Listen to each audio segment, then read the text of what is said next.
በስመ አብ ወወልድ ወመንፈስ ቅዱስ አሐዱ አምላክ አሜን። ይትባረክ እግዚአብሔር አምላከ አበዊነ ስቡሕኒ ውእቱ ወልዑልኒ ውእቱ ለዓለም።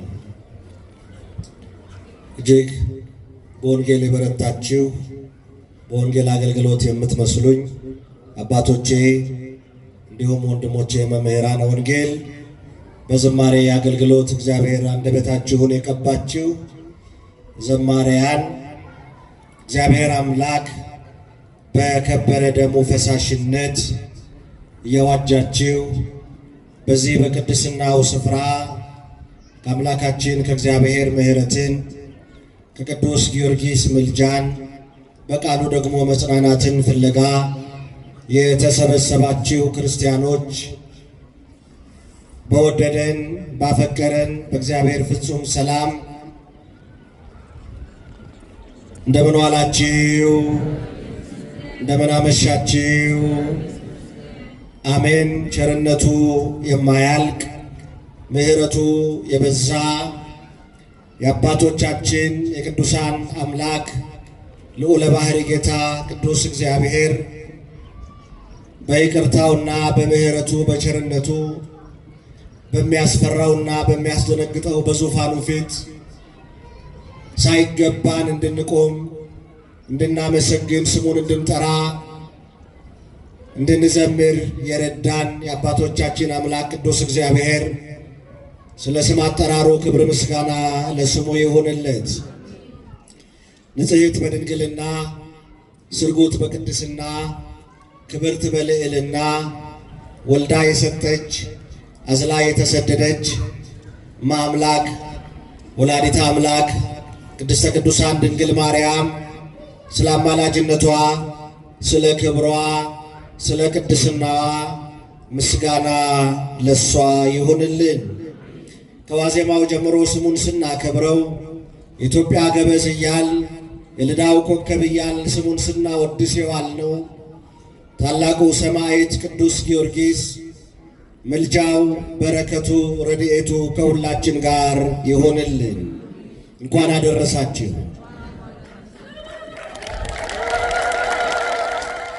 የትምህርታችንን ርዕስ ሁላችሁም ድምፃችሁን ከፍ አድርጋችሁ እንድትናገሩ በቃሉ ስም አሳስባለሁ።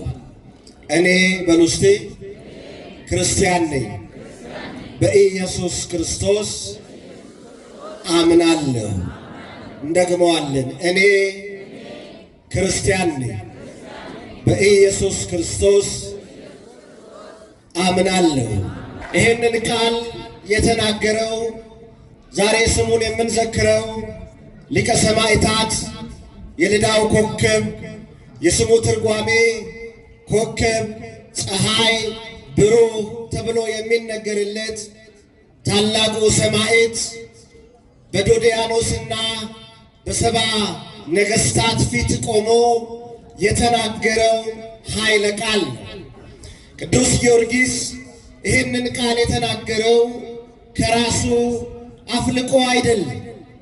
እሱ ይናገረው እንጂ ቃሉ በመጽሐፍ ቅዱስ ላይ ተመዝግቦ የሚገኝ ኃይለ ቃል ራሱ ኢየሱስ ክርስቶስ በሚያስተምርበት ሰዓት በዮሐንስ ወንጌል ምዕራፍ 6 ቁጥር 40 ላይ በልጁ የሚያምን የዘላለም ሕይወት እንዲያገኝ የአባቴ ፈቃድ ይህች ናት ብሎ የኔና የእናንተ ጌታ እግዚአብሔር አብ ልጅ የድንግል ማርያም ልጅ ኢየሱስ ክርስቶስ የተናገረው ኃይለ ቃል ነው። የተወደዳችሁ ክርስቲያኖች፣ ነቢያት የተነበዩት፣ ሐዋርያት የመሰከሩት፣ አንገታቸውን የተቀሉት፣ ዋጋ የከፈሉት፣ የተራቡት፣ የተጠሙት፣ የታረዙት፣ ቆዳቸው የተገፈፈው፣ ጥፍራቸው የተነቀለው፣ በጉድጓድ የወደቁት፣ የተሰደዱት ለዚህ ኃያል ለዚህ ታላቅ ስም ነው። ኢየሱስ ለተባለው ስም ክብር ምስጋና ለአምላካችን ለእግዚአብሔር ይሁን። ወገኖቼ ሐዋርያው ቅዱስ ጳውሎስ ለኤፌሶን ክርስቲያኖች በላከው መልእክቱ ምዕራፍ 5 ቁጥር 17 ላይ የጌታ ፈቃድ ምን እንደሆነ አስተውሉ እንጂ ሞኞች አትሁኑ ብሎ እንደተናገረ የጌታ ፈቃድ ምንድነው ብለው ለጠየቁት ሁሉ የተናገረው ትውልድ ሁሉ ከሰማይ የወረደውን የዘላለም እንጀራ ኢየሱስ ክርስቶስን ያውቁ ዘንድ ነው የእግዚአብሔር ፈቃድ ብሎ መስክሯል። ክርስቲያን ማለት እንደ ቅዱስ ጊዮርጊስ በወዳጅ ፊት ሳይሆን በጠላት ፊት ጭምር፣ በሚያምኑት ሳይሆን በማያምኑት ሰዎች ጭምር፣ በስልጣንም በዕድሜም በኑሮ ደረጃም እኩል በሆኑ ሰዎች ሳይሆን በስልጣን ከፍ ባሉ በሃይማኖት በማይመስሉ በሕይወት በማይመስሉን ሰዎች ፊት ስለማን መመስከር ነው? ተናገሩ። ስለማን መመስከር ነው? ስለ እግዚአብሔር መመስከር ነው። ክርስቲያን ማለት ሶስት መሰረታዊ ነገሮችን የያዘ ማለት ነው። ስንት አልኳችሁ? ስንት አልኳችሁ? ሶስት ነገሮችን የያዘ ወይም ሶስት ነገሮች ያሉት ሰው ነው ክርስቲያን ተብሎ የሚጠራው። በደንብ አስተውሉ። ስንት ነው ያልኳችሁ? አንደኛው በእግዚአብሔር ማመን ነው። መልሱልኝ። በማን ማመን አልኳችሁ? በእግዚአብሔር ማመን፣ ሀልዎቱን ማመን። ሰማይና ምድር የሰራው የፈጠረው ያዘጋጀው ካለመኖር ወደ መኖር ያመጣው ፍጥረታትን ሁሉ ያስገኘው የብርሃናትም የጨለማውን ፈጣሪ የሰውን ፈጣሪ በእግሩ የሚሄደውን በሆዱ የሚሳበውንም ባህሩንም የብሱንም ንፋሳቱንም የፈጠረው ማን ነው? ማን ነው ወገኖቼ? ይሄ እግዚአብሔር አለ ብሎ ማመን አንዱ ነው። ሁለተኛው ክርስቲያን ሊኖረው የሚገባው በእግዚአብሔር መታመን ነው። መልሱልኝ። በማን መታመን አልኳችሁ? በማን መታመን አልኳችሁ? እግዚአብሔርን ማመንና በእግዚአብሔር መታመን ይለያያል። እግዚአብሔርን ማመን ላይ ብዙ ሰዎች ቆመዋል። ብዙ ሰዎች አንድ አምላክ አለ፣ እግዚአብሔር የሚባል አለ ብለው ያምናሉ። ብዙ ሰዎች የራሳቸው አመለካከት አላቸው። በስነ መለኮት አስተምህሮ ስኩል ኦፍ ቶት ይባላል። የአስተምህሮ ልዩነት አለ። ለምሳሌ አንዱ ሃይማኖት ስማቸውን ጠቅሼ አልጨርስም፣ ክፉ አምላክና ደግ አምላክ ብሎ የሚጠራው አምላክ አለ። ለምሳሌ የብርሃኑን አምላክ ከጠዋት 12 ሰዓት ጀምሮ እስከ ምሽት 12 ሰዓት ያለውን ደግ አምላክ ይለዋል። ከማታ 12 ሰዓት እስኪነጋ 11 ሰዓት ደግሞ ያለውን ክፉ አምላክ ይለዋል። በእድሜ በጤና የሚያኖረውን ደግ አምላክ ይለዋል። የሚታመመው የሚሞተው ደግሞ ክፉ አምላክ ያለው ብሎ ያወራል። እኛ ግን ስንት አምላክ አለን? በደንብ አይሰማም። ስንት አምላክ አለን? እግዚአብሔር እስራኤል ሆይ በሉ እስቲ ሁላችሁም ስማ፣ አምላክህ እግዚአብሔር አንድ እግዚአብሔር ነው። ስንት እግዚአብሔር ነው ይላል? ክብር ምስጋና ለስም አጠራሩ ይሁንለት። እግዚአብሔርን ማመን በአንድነትና በሶስትነቱ ማመን እምነት ይባላል። ሁለተኛው በእግዚአብሔር ምን ማለት ነው አልኳችሁ? መታመን። በእግዚአብሔር መታመን ማለት በእግዚአብሔር ላይ ሙጥኝ ማለት፣ በእግዚአብሔር ላይ መጣበቅ። አንተ የኔ ፈጣሪ ነህ፣ አስገኘ ነህ። እሱ ብቻ አይደለም፣ ስወጣም ስገባም ስበላም ስጠጣም በኑሮዬ ሁሉ ጣልቃ የገባ የምታኖረኝ አንተ ነህ። ያላንተ ህልውና የለኝም። ያላንተ መውጣት ያላንተ መግባት አልችልም፣ ያላንተ ቁጭ ብዬ መነሳት፣ ያላንተ ጠቅልዬ መጉረስ አላምጬ መዋጥ አልችልም ብሎ ነገሩን ሁሉ በእግዚአብሔር ላይ የጣለ ሰው በማን ታምኗል እንላለን? በማን ታምኗል እንላለን? እግዚአብሔር በሉ እስቲ መታመኛዬ ነው። ይሄን ያለው ነብይ እግዚአብሔር ቅዱስ ዳዊት። እግዚአብሔር አምላክ ለሁላችን መታመኛችን ይሁንልን። ብዙ ሰዎች እግዚአብሔርን ያምናሉ፣ በእግዚአብሔር አይታመኑ፣ አይደገፉ። ችግሩ ሲመጣ ይጨነቃሉ፣ መከራው ሲመጣ ይጨነቃሉ፣ ኑሮ ሲወደድ ሽንኩርቱ ሲወደድ ይጨነቃሉ። ክርስቲያን ማለት ሐሳቡን በማን ላይ የጣለ ነው? የሚያስጨንቃችሁን ሁሉ በማን ላይ ጣሉ ይላል መጽሐፍ። በእኔ ላይ ጣሉ አለ እግዚአብሔር። ጥላችኋል ወይ ወገኖቼ? አሁን ነገን የፈራን የለንም፣ ጉርብትና የፈራን የለንም፣ አብሮ መብላት የፈራን የለንም፣ አብሮ መውጣት አብሮ መግባት የፈራን የለንም። የምንጠጣትን ውሃ አስቀምጠን ሽንት ቤት ደርሰን መምጣት የፈራን ሰዎች የለንም። ብዙ ነን ወገኖቼ። እግዚአብሔር በልቦናችን እንዲነግስልን ቅዱስ ፈቃዱ ይሆንልን። ድግፍ በሉ በእግዚአብሔር፣ ታመኑ በእግዚአብሔር፣ ሐሳባችሁን ጣሉ በእግዚአብሔር። እስቲ ሁላችሁ ማደሪያ በሉ። አይሰማም? ማደሪያ ማረፊያ የዘላለም አምላክ ነው። የዘላለም ክንዶች ካንተ በታች ናቸው። የምን ክንዶች? የምን ክንዶች? ሚስቶቻችሁን የምትወዱ ባሎች አላችሁ እዚህ ውስጥ? አንዳንዴ ንፍቅ ስትላችሁ ትከሻችሁ ላይ ጋደም ታደርጓትና ትተኛላችሁ። እሷም ለጥ ትላለች። እጃችሁ መዛል ሲጀምር ሰተት እያረጋችሁ ታወጣላችሁ ማለት እንዳትባንን ቀስ አድርጋችሁ። ይሄ የኛ እጅ ይዝላል። የማይዝለው የዘላለም ክንድ የድንግል ልጅ ኢየሱስ ክርስቶስ ክንድ ነው። ክብር ምስጋና ለስሙ አጠራሩ ይሁንለት። የዘላለም ክንዶች ካንተ በላይ ናቸው አይደለም የሚለው። የዘላለም ክንድ ከማን በታች ናቸው አለ? በቃ ዝም ብለህ ተኛ ያለ ነው እግዚአብሔር።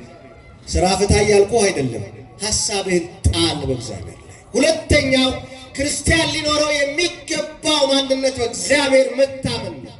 ሶስተኛው የሚያውቀውን ያመነውን እግዚአብሔርን የታመነውን እግዚአብሔርን ደግሞ በአደባባይ መመስከር ነው። ምን ማለት ነው አልኳችሁ? ምን ማለት ነው አልኳችሁ? መመስከር። አንደኛው ማመን፣ ሁለተኛው መታመን፣ ሶስተኛው ምን ማለት? ምን ማለት ወገኖቼ? መመስከር። በተጣመመ መንገድ ገብቷቸው ነው እንጂ በዚህ መገናኛ አደባባይ ላይ እቺ ሃሎ ሃሎ የምትል ማይክራፎን ይዘው ሲያደነቁሩን የሚያመሹ ሰዎች አሉ አይደል? እኔና እናንተ እኮ ካጠገባችን እስላም ካለ ካጠገባችን ጴንጤ ካለ በስመ አብ ብለን እንኳን ምግብ መብላት እኮ የምንፈራ ሰዎች አሉ። የለንም? አስቀድሰን እንደወጣን አስቀድሰን ነጠላችንን አጣፍተን ቤታችን እስክንገባ ኩራት የሚሰማን ስንቶች ነን? ቄሱን ስናይ፣ መነኩሴውን ስናይ፣ መስቀልን ስናይ መንገድ አቋርጠን ይፍቱኝ አባቴ ይባርኩኝ አባቴ እያልን ነው ወይስ እየገላመጥን ነው የምናልፈው? ወገኖቼ ክርስትና ማለት ስለማን መመስከር ነው? ስለማን መመስከር ነው? ስሜን በአሕዛብ ፊት በሕዝብ ፊት በሚያምኑም በማያምኑም ፊት አለ ማቴዎስ 10 ቁጥር 32 ላይ በሚያምኑም በማያምኑም ፊት ስለ ስሜ የመሰከረልኝን እኔ ደግሞ በሰማያት ባለው በአባቴ ፊት ምን እለታለሁ አለ? እመሰክርለታለሁ። በሰው ፊት የካደኝን ደግሞ በተቃራኒው ምን እለዋለሁ አለ? እክደዋለሁ። እግዚአብሔር ከመካድ ይጠብቃችሁ ወገኖቼ። በሰው ተከድተን አልቀናል። በወዳጅ የተከዳን ብዙ ነን። በትዳራችን የተከዳን ብዙ ነን። በስራ ባልደረባ የተከዳን እሱ ነን። ሰው ይከዳ። የማይከዳ ማን ነው? የማይከዳ ማን ነው? የማይጥል ማን ነው? ክብር ሁሉ ለስም አጠራሩ ይሆንለት። የማይከዳውን አምላክ እግዚአብሔርን በሰማይ ዙፋኑ ፊት በአብና በመንፈስ ቅዱስ ፊት በካህናተ ሰማይ ፊት እንዲመሰክርልን እኛ ለዚህ ምስክሮች መሆን አለብን።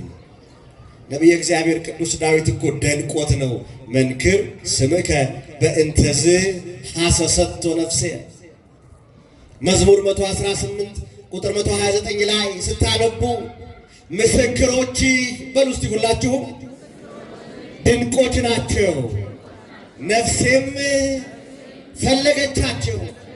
ይገርማል። ምስክሮች ድንቆች ናቸው። እንዴት የታደሉ ናቸው! ነፍሴ ፈለገቻቸው አለ። ተመልከቱ። ስላንተ የመሰከሩ፣ ስላንተ ያወሩ፣ ስላንተ የተናገሩ፣ ክብራቸውን ስለ ክብር የጣሉ፣ በዚህ ዓለም ስለሚበላው ስለሚጠጣው ነገር ትተው ዘላለማዊ ክብርህን ለመሰከሩ ሰዎች በእውነቱ እነሱን ነፍሴ ፈለገቻቸው አለ።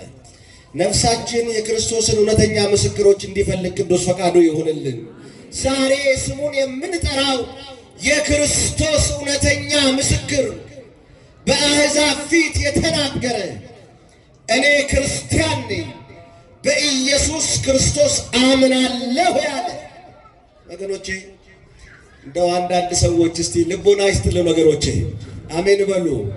በየአዳራሹ ያሉ የኢትዮጵያ ኦርቶዶክስ ተዋሕዶ ቤተክርስቲያን ወንጌል አታውቅም ለሚሉ እነ ቅዱስ ጊዮርጊስን እና አቡነ ተክለ ሃይማኖትን እነ ገብረ መንፈስ ቅዱስን እነ ቅድስት አርሴማን ያመልካሉ የሚሉ ሰዎችን እንደ ቁጭ ብለው ወንጌል ቢሰሙ ደስ ይለኛል። ቅዱስ ጊዮርጊስ ስለማን ነው የመሰከረው? ተናገሩ። ስለማን ነው የመሰከረው? ስለ ኢየሱስ ክርስቶስ ነው የመሰከረው። በ277 ዓመተ ምህረት ወደዚህ ምድር ጥር 20 ቀን የመጣ ብላቴና እናትና አባቱ እግዚአብሔርን የሚፈሩ አባትየው ዞሮንቶስ ከሮም ወገን፣ ሚስትየዋ ቴዎብስታ ወይም ማቅልስያ የምትባለዋ ደግሞ ከፍልስጤም ወገን። አባትየው ከየት አልኳችሁ? አቤት ከሮም። እናትየዋ ከየት አልኳችሁ? ከፍልስጤም። እንደ ዛሬ ዘመን ባለትዳሮች ቀበሌ ቆጥረው አይጋቡም። እንደ ዛሬ ዘመን ክርስቲያኖች ዘር አይቆጥሩም፣ ወንዝ አይቆጥሩም። እግዚአብሔር ዘረኝነትን ከምድራችን ነቅሎ ይጣልልን። አሜን በሉ ወገኖቼ። በላን እኮ ጨረሰን እኮ ዘረኝነት። የት ቢሮ ይሆን ዘረኝነት የሌለው? የት ቢሮ ይሆን? የት? ሁሉ ቦታ ሁሉ ቦታ አንድ ጉዳይ ልትፈጽሙ ስትሄዱ የነሱን ቋንቋ ካልተናገራችሁ ግልምጫው መከራ፣ ስድቡ መከራ። በገንዘባችሁ በጉዳያችሁ ቁጭ ብላ የምታስተናግደው ቁጭ ብሎ የሚያስተናግደው አንተ ካልመጣህለት ደሞዝ የማያገኘው ሰውዬ የእሱን ቋንቋ ካልተናገርክ ግን በግልምጫ አፍርጦ ይጥልሃል። የትም ሄዱ። ይሄን የምነግራችሁ እንደው ዓለማዊ አይደለም። ቤተ ክህነቱም ሄዱ፣ እኛም ጋኑ እኛም ተሰልፈናል። በየቀበሌ አራት አይናው ባለሙያው ዘመኑን ሙሉ በቤተ ክርስቲያን ትምህርት ደክሞ የኖረው ዛሬ ከመስከረም እስከ ጳጉሜ አገረ ስብከት ተሰልፎ ታገኙታላችሁ። ደሃናዋ ዘር የለውማ ወገን የለውማ። እግዚአብሔር ልቦና ይስጠን ወገኖቼ። አንድ ሰውዬ ምን አለ? በጣም ያውቁታል ሰውየውን። ድሮ የነበረ ሰው ነው። ወልደ ሩፋኤል ፈታሄ ይባላል፣ ነፍሱን ይማረውና እና ባንክ ሲሄድ እንዴ እርሶ የቤተ ክህነት ሰው አይደሉም ይሏቸውና ያስተናግዷቸዋል። ደግሞ ሆቴል ሲሄዱ ቀድመው ያስተናግዷቸዋል። አንድ ጉዳይ ቢሮ ለመፈጸም ሲሄዱ ቀድመው ያስተናግዷቸዋል። እና ሰውየው በጣም ተናጋሪ ነው። ባንክ ሲሄድ የቤተ ክህነት ሰው አገኘው፣ ምግብ ቤት ሲሄድ የቤተ ክህነት ሰው አገኘው፣ አንድ ቢሮ ጉዳይ ላይ ላስፈጽም ሲሄድ የቤተ ክህነት ሰው አገኘው፣ መንፈሳዊ ሰው አገኘው። ቤተ ክህነት ስመጣ ግን የቤተ ክህነት ሰው አጣሁ። እንዲህ አይነት ትውልድ ነው የፈራው ወገኖች። ዛሬ ጋብቻ እንኳን ቋንቋ እየፈጠርን ቋንቋ እየፈለግን የየት ሀገር ልጅ ናት የማን ዘር ናት እያልን እየቆጠርን ወገኖቼ፣ እስቲ ንገሩኝ። ጋብቻ ምድራዊ ነው ሰማያዊ ነው? አይሰማም። ለምንድን ነው ሰው የሚጋባው? አንድ ከመሆን ሁለት መሆን ስለሚሻል አይደል? ለምንድን ነው ሰው የሚጋባው? በዝሙት ከመቃጠል ከመንደድ አይደል? ለምንድን ነው ሰው የሚጋባው? ዘር ለመተካት አይደል? ብትጠየቁት መልሱት ይሄንን ነው። እውነት አንድ ከመሆን ሁለት መሆን ይሻላል በሚል ብሂል ነው የተጋባ ነው? እውነት ክርስቲያኖች ከዝሙት ጠንቅ ለመዳን ነው ባል ሚስቱን ያገባው? ካገባ በኋላ መገናኛ አንድ ጉሽማ፣ ለቡ አንዱ ሽማ፣ ለገጣፎ አንዱ ሽማ ያስቀመጠ የለም? ወገኖቼ ጋብቻ ከዝሙት መንፈስ አይጠብቀን። የጋብቻው ምስጢር ክርስቶስና ቤተ ክርስቲያንን ማሳየት ነው። በመስቀል ላይ የተሰቀለውን ክርስቶስና ያከበረችውን የምትወደውን ቤተ ክርስቲያንን ማሳየት ነው። እግዚአብሔር ለሁላችን መልካም ትዳር ይስጠን ወገኖቼ። የሚገርም ነው። እነዚህ ሰዎች ተጋቡ። እግዚአብሔርን እያከበሩ እግዚአብሔርን እየፈሩ ትዳራቸውን በአግባቡ እየመሩ እግዚአብሔር ልጅ ሰጣቸው። ዛሬ ስሙን የምናከብረው ስሙን የምንጠራው ቅዱስ ጊዮርጊስ ጥር 20 ቀን ተወለደ። ተወልዶ አባት ደስታውን ሳያጣጥም የልጁን ወግ ማዕረግ ሳያይ እንደ ሀበሽኛው ወይም እንደ ሰውኛው ቋንቋ ገና ቅዱስ ጊዮርጊስ 10 ዓመት እያለ አባትየው ሞተ። የእናትነትም የአባትነትም ኃላፊነት በቴዎስታ ላይ አረፈ። እናት ልጇን በስርዓት ኮትኩታ በፈሪሃ እግዚአብሔር ኮትኩታ እግዚአብሔርን በማወቅ ኮትኩታ ቃለ እግዚአብሔርን በማስተማር ኮትኩታ አሳደገች። በረከቷ በሁላችን ላይ ይደርብን። መጽሐፍ ምን ይላል? ምሳሌ 22 ቁጥር 6 ላይ ልጅን በሚሄድበት ምራው ባረጀም ጊዜ ከእርሱ ፈቀቅ አይልም ይላል እግዚአብሔር ቃል። በዚህ ሰዓት አደገ። የ20 ዓመት ልጅ ሲሆን ስለ ክርስቶስ ለመመስከር ልቦናውን አነሳሳ።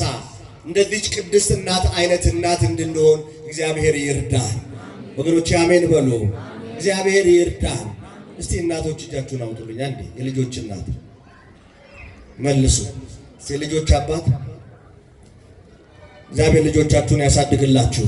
እስቲ ልጠይቃችሁ፣ ምን አይነት እናት ናችሁ? እንዴት አይነት እናት ናችሁ? እስቲ በዚህ ሰዓት ልጆቻችሁ የት ነው ያሉት?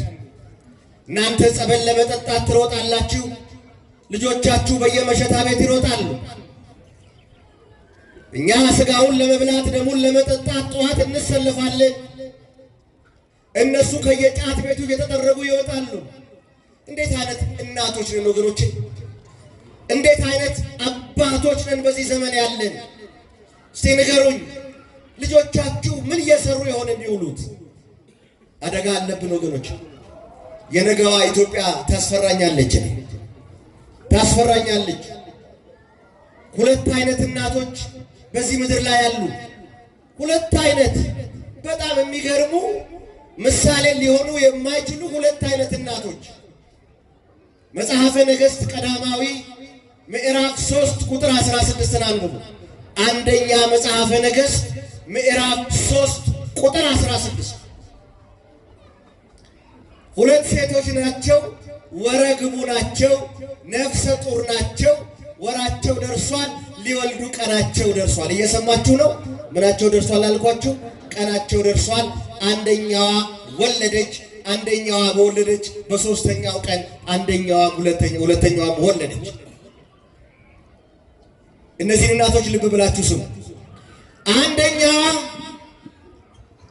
ገና በተወለደች በሶስተኛው ቀን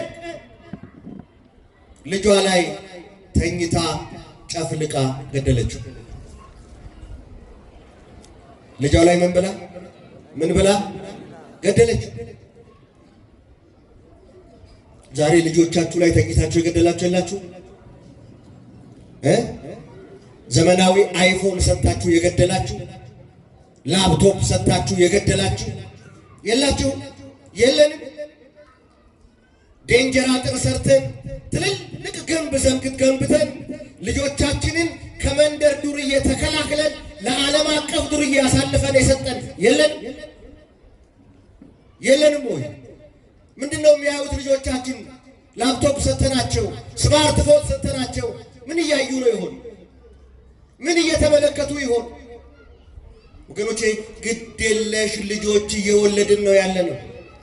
ግድ የለሽ ልጆች፣ ለቤተሰቦቻቸው ግድ የሌላቸው፣ ለእናት ለአባቶቻቸው ግድ የሌላቸው፣ ድንገት ቲክቶክ ላይ ብቅ ብለው ተሰናብተው ቻው እንግዲህ ባይ ባይ ብለው ማታ ገብተው እየታነቁ የሚሞቱ ልጆች፣ ሚበላ ሳይጠፋ ሚጠጣ ሳይጠፋ የሚለበስ ሳይጠፋ ተንደላቀው የኖሩ በርገር እየበሉ ታንቀው የሚሞቱ አዲስ አበባ ከተማ ላይ ብቻ በሳምንት ውስጥ 5-6 ወጣቶች ታንቀው የሚሞቱ እየተቀበሩ ነው ያሉት።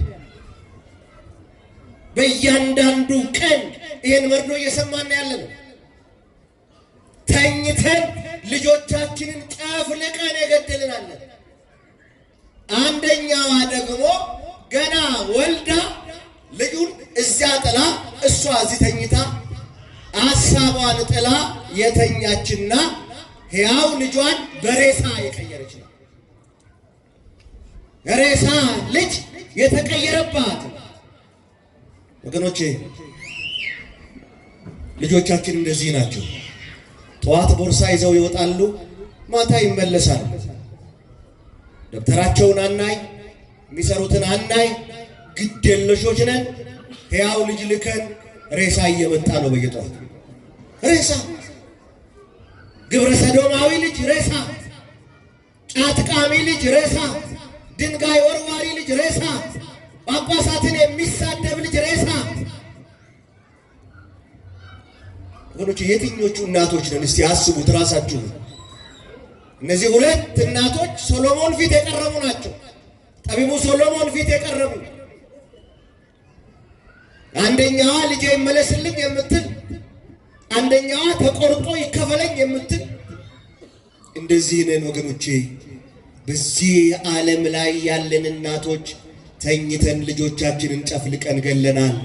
አዎ እኔ ግድ የለም በርገር አታብሮ አላልንም።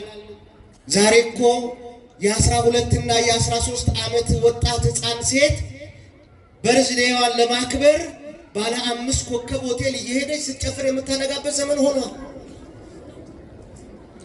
ምንድነው የምናደርገው ወገኖች? እግዚአብሔር ይቀበላችኋል። እናቶች፣ አባቶች፣ ልጆች ሁሉ የማን ስጦታዎች ናቸው? የማን ስጦታዎች ናቸው? እግዚአብሔር ይቀበልሻል። እግዚአብሔር ይቀበልሃል። አንተ ቤተ ክርስቲያን ትመጣለህ፣ ልጅህ ግን አሁን የት እንዳለ አታውቅም። መጽሐፍ በኤፌሶን ምዕራፍ 6 ቁጥር 2 ላይ ወላጆች ሆይ ልጆቻችሁን በጌታ ተግሣጽና በምክር አሳድጉ ነው የሚለው የእግዚአብሔር ቃል። አትቅጡ አይልም። አንተ የነተበ ሸሚዝ እየለበስክ ብራንድ ሸሚዝ እያለበስክ ልጅህን አሳድገሃል፣ ግን እየቀጣህ አሳድግ። ይሄ መጽሐፍ ቅዱሳዊ ሕግ ነው ወገኖች። የነገዋ ኢትዮጵያ የምታሳስባችሁ ከሆነ ልጆቻችሁ ላይ ስሩ። የነገዋ ኢትዮጵያ የምታስጨንቃችሁ ከሆነ አሁን እግዚአብሔርን አመስግኑ ወገኖቼ። እዚህ ቤተክርስቲያን ላይ ጠዋት ውለው የሚያመሹ ወንጌል ሲሰሙ፣ ሲዘምሩ፣ ሲያመሰግኑ፣ ሰንበት ትምህርት ቤት አቧራ ሲጠርጉ፣ ምንጣፍ ሲያነጥፉ ወጣቶችን ካያችሁ እግዚአብሔርን አመስግኑ ወገኖች። በጣም ወደ አንድ ሀገር ከኢትዮጵያ ውጭ ለአገልግሎት በወጣሁበት ሰዓት የሰማሁትን ነገር ልንገራችሁ። ያየሁትን የሰማሁትን አይደለም፣ ያየሁትን በአይኔ ያየሁትን። ምሳ እየበላን የካህን ልጅ ናት እና ራቁት ቀረሽ አለባበስ ለብሳ ስትወጣ እዛ የነበርን ሰዎች እንደው ገጠሬ ነን መሰለን አማተብን ሁላችንም። እንዴ ምን ማለት ነው ቀሲስ እንደዚህ አይነት አለባበስ? አባዬ ቻው ብላ ወጣች። ባይ ብላው አሁን በአማርኛ ነው ነገራችሁ፣ በእንግሊዝኛ ነው እሷ ያለች። እና ጡት መያዣ ነው ያለው፣ እንደ ፓንት ነው ላይ ዋላ እያለ እንዴ ምን ማለት ነው ስለው ጸልዩልኝ ልጄ ሚስት ይዛብኝ እንዳትመጣ ሴት ሚስት ይዛብኝ እንዳትመጣ እንጂ እንደዚህ መውጣቷንማ ይሄማ ትልቅ ነገር ነው።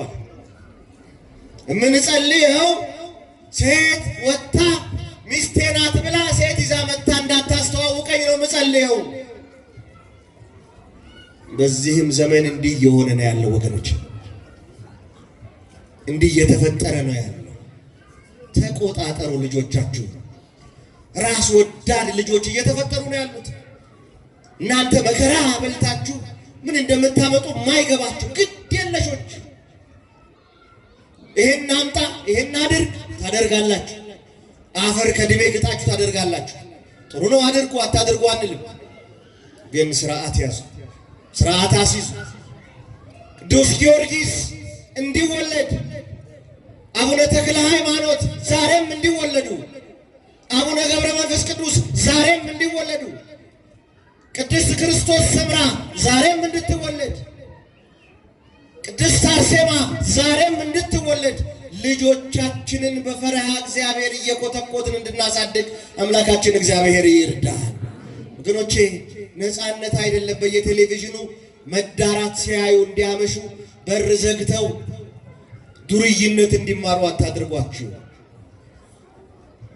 ፈሪሃ እግዚአብሔርን የኮተኮተች ያሳደገች እጅ ሴት ገና በ20 ዓመቱ እግዚአብሔርን አውቆ እግዚአብሔርን ተረድቶ ኢየሱስ ክርስቶስ የሕያው የእግዚአብሔር ልጅ ከብርሃን የተገኘ ብርሃን ከእውነተኛ አምላክ የተገኘ እውነተኛ አምላክ የተወለደ እንጂ ያልተፈጠረ በባህሪው ከአብ ጋር የሚተካከል ሁሉ በእርሱ የሆነ በሰማይ ካለው በምድርም ካለው ያለ እርሱ ምን የሆነ እንደሌለ የተረዳ ያወቀ ቅዱስ ጊዮርጊስ በዛሬው ዕለት ወገኖቼ ሊመሰክር በአደባባይ የተሰለፈበት የቆመበት ቀን። የቅዱስ ጊዮርጊስ ምልጃ በረከት ከሁላችን ጋር ይሆን። በዚህ ሰዓት ስለሱ ብዙ ነገር ማውራት መናገር እንችላለን። በአደባባይ ዱዲያኖስ በተባለ ጨካኝ ንጉሥ ፊት ቆሞ እኔ ክርስቲያን ነኝ በኢየሱስ ክርስቶስ አምናለሁ ብሎ በተናገረ ጊዜ ዝም አላለው። መከራውን አጸናበት። ገድሉ ሲናገር ጠዋት በደንብ እንደተተረከላችሁ አምናለሁ። ገድሉ ሲናገር የሰው ጆሮ ሊሰማው የሰው ዓይንም ሊያየው የሚከብድ ዘግናኝ የሆነ መከራ ወረደበት።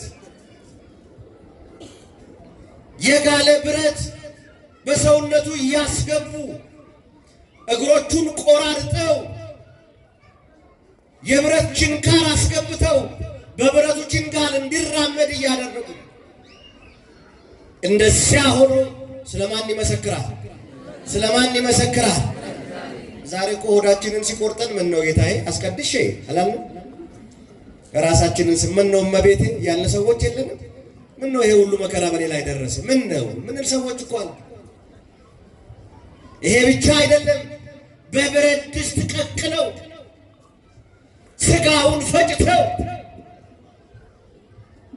በሜዳ ላይ በበተኑት ጊዜ እግዚአብሔር የኔና የእናንተ አምላክ ለሚጠሩት ቅርብ ለታመኑት ደግሞ በጎ ጌታ የተዘራውን ስጋውን እግዚአብሔር ሰበሰበና አነሳው። ቅዱስ ጊዮርጊስን ክብር ምስጋና ለአምላካችን ለእግዚአብሔር ይሁን። ኃይልን በሚሰጠኝ በውስጥ ሁላችሁ በክርስቶስ ሁሉን እችላለሁ። ክብር ምስጋና ለአምላካችን ለእግዚአብሔር ይሁን። ኃይልን በሚሰጠኝ በክርስቶስ። ረሃብ ነው፣ በክርስቶስ እችለዋለሁ። ችግር ነው፣ በክርስቶስ እችላለሁ። ሕመም ነው፣ በማን ስም እችለዋለሁ? በቃ እችለዋለሁ። ኃይልን በሚሰጠኝ ኃይልን በሚያስታጥቀን በክርስቶስ ሁሉን ጨነቀው ይላል። ሰው ተፈጭቶ እንደገና ይሰበሰባል። ሰው በአፈር ውስጥ ተቀብሮ የድንግል ማርያምን ሥጋ ቃል አዞ ክርስቶስ እንዳወጣ ከመታውፅእ ሥጋ ለእሙ ቅዱስ ይእዝዘኪ እግዚእነ እንዳለ እግዚአብሔር አዘዘ፣ እግዚአብሔር ተናገረ። ሲጨንቀው ዱዲያኖስ የተናገረው ነገር ይገርመኛል። እንደው ይህን ሰውዬ ከምድረ ገጽ የሚያጠፋልኝ ሰው ከተገኘ ትልቅ ሽልማት እሸልመዋለሁ ብሎ አዋጅ አወጀ ነው የሚለው። አዋጅ አወጀ። ይህን ባደረገ ጊዜ አንድ ሰው አስማተኛ መጣ። ክፉ መሰሪያ አስማተኛ የተባለ ሰው ያው አስማተኝነቱን ያሳየው አንድ ላም የደለበች ላም አስጠርቶ ንጉሡ ፊት አቆምና ላሚቷን በጆሮዋ ሹክ ሲላት ለሁለት ሰነጠቃት ነው። በቁሟ ሰነጠቃት። ንጉሡም ሲያይ አሃ ይሄማ ከባድ አስማተኛ ነው አለና በልህን ጊዮርጊስ የተባለውን ሰው ከምድረ ገጽ ሰነጣጥቀ አጥፋልኝ አለው። መዝ በጠበጠኝ። ይሄም አስማተኛ ይሄም መተተኛ መርዝ በጠበጠ። መርዝ በጠበጠና በተሰጠው ጊዜ ይላል ስመ እግዚአብሔርን ጠራ። ማንን ጠራ? ማንን ጠራ? አማተበ። ወገኖቼ እንደው ስመ እግዚአብሔርን እየጠራን እንድንበላ እግዚአብሔር ይርዳን። እስቲ እጃችን እንዲታዘዙ እግዚአብሔር ይርዳን። እስቲ ዛሬ እኮ ሰው በኮሌስትሮል አለቀ፣ በሪህ በሽታ አለቀ፣ በልብ ህመም ሞተ። ድንገት ጠዋት ያያችሁት ከሰዓት የለም። ተጠንቅቆ እየበላም ይሞታል ሰው። ወገኖቼ ስመ እግዚአብሔርን ጥሩ እንጂ እናቶቻችን ድሮ ቦሃቃውን እንኳን እርሾውን ከዱቄቱ ሲያስማሙ እንኳን ስመ እግዚአብሔርን ጸበል ውስጡ ያደርጋል። እምነት ይጠላል። ዛሬ እኮ በስመ አብ ማለት ያቃተን ተራራ የሆነብን ሰዎች አሉ። የምበላውን ከስጋዬ የምጠጣውን ከደሜ አስማማልኝ፣ እንደው ክፉ ነገር እንኳን ውስጡ ቢኖር አንተ አርክስልኝ ብላችሁ አቡነ ዘበሰማያት ደግማችሁ ብሉ። ያኔ ኮሌስትሮል የለ፣ ሪህ የለ፣ ምናምን የለ፣ ቃር የለ፣ ጨጓራ የለ። ማን ይነቅለው? ማን ይነቅለው? ክብር ለስሙ ይሁንለት። መርዝ በጠበጠና ሰጠው ይላል። እሱም አማተበ፣ እግዚአብሔርን ጠራ፣ ሥላሴን ጠራ፣ በሥላሴ ስም አማተበና ዥው አደረገው ይላል። ካሁን ዱቄት ሆነ አመድ ሆነ ብለው ሲጠብቁ ቅዱስ ጊዮርጊስ እንደ ፀሐይ አበራ ይላል። ወገኖች እንደ ፀሐይ አበራ። የማርቆስ ወንጌል ምዕራፍ 16 ቁጥር 17 ላይ አንብቡ። የሚያምንብኝ ቢኖር እነዚህ ምልክቶች ይከተሉታል ይላል። አንደኛ በስሜ አጋንንትን ያወጣል። ሁለተኛ እባብ በእጆቹ ይጨብጣል። ምን ይላል? ምን ይጨብጣል አለ? እባብ። ከሰው እባብ መድኃኔዓለም ይጠብቃችሁ። ከሰው እባብ ወላዲተ አምላክ ትጠብቃችሁ። እባቡንማ በዱላ እንቀጠቅጠዋለን። ዛሬ የሰው እባብ ነው ያስቸገረን፣ እንዲህ እየተሽለቆለቀ። እግዚአብሔር ከዚህ አይነቱ ሰው ይጠብቃችሁ ወገኖች። በየቤቱ አለ፣ በየሥራ ቦታ አለ፣ በየንግድ ቦታችን አለ የሰው እባብ። መርዙን ብቻ ሲረጭ የሚታይ። ከዚያስ እባብ በእጆቹ ይጨብጣል አይነድፈውም አለና መርዝ እንኳ ቢጠጣ በእኔ አምኗልና አይሞትም፣ መርዙ አይገድለውም ይላል። ክብር ሁሉ ለመድኃኔዓለም ለክርስቶስ ይሁን። በማን የታመነ? በማን የታመነ? በእግዚአብሔር ስትታመን እጅና እግርህን ይዘው ወጠምሻ ሰዎች ወደ እሳት ወላፈኑ ሲጥሉህ አንተ እሳቱ አያቃጥልህም፣ የወረወሩ ሰዎችን ወላፈኑ ያጠፋቸዋል። በእግዚአብሔር ስትታመን መርዝ የበጠበጡልህ ሰዎች በሽታው ይሞታሉ፣ አንተ ግን ጠጥተህ እንደ ፀሐይ ታበራለህ።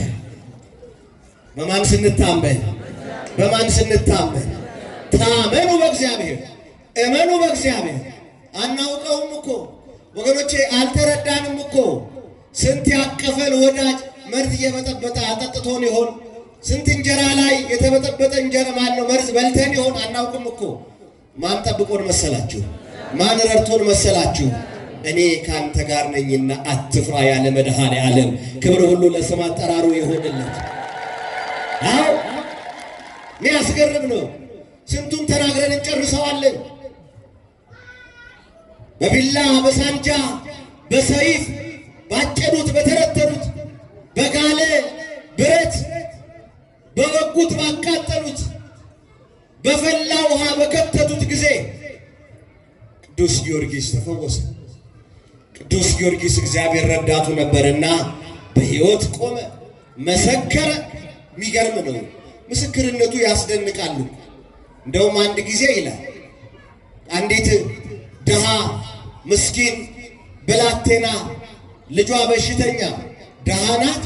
በዚህ ላይ ልጇ ጆሮ አይሰማ፣ አይኑ አያይ፣ እግሩ ማይራመድ ሕፃን ልጅ ወልዳ ነበርና መቼም ሰው ስለሆነ ሕፃን ልጇ ረሃቡ ሲያስጨንቃት ደሳሳ ጎጆዋ ውስጥ ጥላ እንጀራ ፍለጋ ለልጇ የሚበላ ነገር ለመለመን ወደ መንደር ወጣችላል። በዚህ ጊዜ ቅዱስ ጊዮርጊስን እጁንና እግሩን አስረው በዚች ድሃ ቤት ምሰሶ ላይ አሰሩት ይላል። እየሰማችሁ ነው? በማን ምሰሶ ላይ? በዚች ድሃ ቤት ምሰሶ ላይ አሰሩት። እሷ እንጀራ ፍለጋ ወጣለች፣ ለልጇ የሚበላ ነገር ለመለመን ወጣለች። በዚህ ሰዓት የታሰረበት እንጨት ደረቅ እንጨት ለመለመና እዚያው ቤት ላይ አፈራ፣ ትልቅ ዛፍ ሆነ። ይህንንም ጠላት ራሱ ዱድያኖስ አየው ይላል። ክብር ምስጋና ለአምላካችን ለእግዚአብሔር ይሁን። ቁራሽ እንጀራ ለመለመን ሄዳ ያንንም ቁራሽ የሚበላ አታ እያለቀሰች ወደ ቤቷ ስትመጣ ብረት ድስቱ የለ፣ ጋኑ የለ፣ ምኑ የለ፣ በእህል ተሞልቶ ጠበቃት ይላል። ቅዱስ ጊዮርጊስ ወደ ቤታችሁ ይግባ ይግባ። አምላኮሙ ለክርስቲያን ተመስሎ ሰባ መጽሐፈ ያለች አምላኮሙ ለክርስቲያን የክርስቲያን አምላኮች ሰው መስሎ ወደ ቤት የመጣ ወደ እኔ መጣ አለች። ተመልከቱ። ቅዱስ ጊዮርጊስ ወደ ትዳራችሁ ይምጣ፣ ወደ ንግዳችሁ ይምጣ፣ ወደ ጤናችሁ ይምጣ፣ ወደ ልጆቻችሁ ይምጣ። የኢትዮጵያው ገበዝ ታላቁ ሰማዕት የልዳው ኮከብ ወደ ቤትሽ ሲገባ ጨለማ ወደ ብርሃን ይለወጣል። እንባሽ ወደ ሳቅ ይለወጣል። በሽታሽ ወደ ጤና ይለወጣል። ካቀረቀርሽበት ቀና ትያለሽ፣ ካቀረቀርንበት ቀና እንላለን። ክብር ምስጋና ለአምላካችን ለእግዚአብሔር ይሁን። ወገኖቼ ክርስቲያኖችንን አማኞችንን እግዚአብሔርን እንመን፣ በእግዚአብሔር እንታመን፣ ስለ ስሙ እንመስክር። ክርስቲያን ማለት ይሄ ነው። ዛሬም መታረድ አለ፣ ዛሬም መሰዋት አለ፣ ዛሬም መሰደድ አለ። መከራውን እያየነው ነው። እነ ቅዱስ ጊዮርጊስ የቀመሱትን መከራ ወንድሞቻችን በአርሲም በዚያም በዚህም ያሉ እየታረዱ እየቀመሱት ነው፣ እያየን ነው። እናት ከነ ልጇ እየታረደች ነው። ነፍሰ ጡር ሴት ሆዷ እየተቀደደ እየሞተች ነው። ዛሬም ሰማዕትነት አለ ወገኖቼ፣ አለ። ቆራጥ ሁኑ ሁኑ ወገኖች። እኛ አዲስ አበባ ላይ ነው ያለነው፣ በሞቀ ከተማ ነው ያለነው። የላመ የጣመ እየበላን ነው። ችግር የለብንም። ደልቀቅ ብለን ሃይማኖት ያውም ሰባኪ እገሌ የሚባል ታዋቂ ሰባኪ እገሌ የሚባል ታዋቂ ዘማሪ ይመጣል እየተባለ ሰባኪ እያማረጥን ቃል እግዚአብሔር እየሰማን ነው። ዘማሪ እያማረጥን ቃል እግዚአብሔር እየሰማን ነው። ዛሬ ያየነውን ሊቀ ጳጳስ የሚቀጥለው ንግስ ላይ ሌላ ጳጳስ እየመጣ እየተባረክን ነው። ዘመን ይመጣል፣ ዘመን ይመጣል፣ ጊዜ ይመጣል። ተንደላቀን የምንሰማውን ቃል የማንሰማበት ዘመን ይመጣል። ትንቢተ አሞጽ ምዕራፍ 8 ቁጥር 11 ላይ በመጨረሻው ጊዜ እኔ እግዚአብሔር በምድር ላይ ረሃብን ልካለሁ፣ ሰዎች ሁሉ ይራባሉ። ጌታ ሆይ ተርበናልና አብላን፣ ተጠምተናልና አጠጣን ይሉኛል፣ እኔ አልሰማቸውም፣ ዝም እላቸዋለሁ ይላል። እስቲ አሜን በሉ። እግዚአብሔር ዝም አይበለን፣ እግዚአብሔር ዝም አይበለን። ዝም እላቸዋለሁ ይልና የሚራቡት እንጀራ አይደለም ቃሌን ይራባሉ ይላል። ወገኖቼ ይራባሉ። ቅዱስ ጊዮርጊስ በዱድያኖስ ፊት ቆሞ፣ በሰባ ነገሥታት ፊት ቆሞ፣ በከሃዲያን ፊት ቆሞ እግዚአብሔርን ሰበከ፣ ስመ ክርስቶስን ጠራ። የሚያስደንቀው ቤተ መንግሥት ገብቶ ሲታሰር እንኳን እጅና እግሩ ታስሮ ባልታሰረው ይመሰክር ነበር። የሰማችሁ ነው። ምን ባላለው አልኳችሁ? ባልታሰረው አንደበቱ ይመሰክር ነበር። ለማን? ለዱድያኖስ ሚስት። ኢየሱስን እመኚ፣ አምላክሽን እመኚ፣ ጌታሽን እመኚ። የሞተልሽ እሱ ነው። ዋጋ የከፈልልሽ እሱ ነው። ወደዚህ ምድር ያመጣሽ እሱ ነው። ስለዚህ ስጋን የሚገድሉትን አትፍሪ። ወንጌል እየጠቀሰን ይልቁንስ ስጋንና ነፍስን ጠቅልሎ ወደ ሲኦል የሚወስደው የሚከተው እሱን ፍሪ። እሱ ማን ነው ስትለው ኢየሱስ ይባላል። የዱዲያኖስ ሚስት እንኳን አምና ኢየሱስ ክርስቶስን መስክራ ሞተች በሰማዕትነት ነው የሚለው። ዛሬ እኔና እናንተ ላይ ያለው ዱዲያኖስ ምንድነው? ዝሙት። እኔና እናንተ ላይ ያለው ዱዲያኖስ ምንድነው? ዘረኝነት። እኔና እናንተ ላይ ያለው ዱዲያኖስ ምንድነው? አድመኝነት፣ ምቀኝነት፣ ሐሜት፣ ክፋት። ይሄን ሁሉ አርቀን ስጋውን በልተን ደሙን ጠጥተን የስሙ ቀዳሽ የክብሩ ወራሽ እንድንሆን አምላካችን እግዚአብሔር ይርዳን። የቅዱስ ጊዮርጊስ በረከት ከሁላችን ጋር ይሁን። እሱ ዛሬ በሰማዕትነት አንገቱ ተቀልቶ ባለፈ ጊዜ ከአንገቱ ላይ ውሃ ደም እና ወተት ፈለቀ ይላል። ወገኖቼ ይሄ ታላቅ ሰማዕት በረከቱ ይደርብን። እልል ብላችሁ አመስግኑ። ምልጃው አይለየን። ወስብሐት ለእግዚአብሔር አሜን።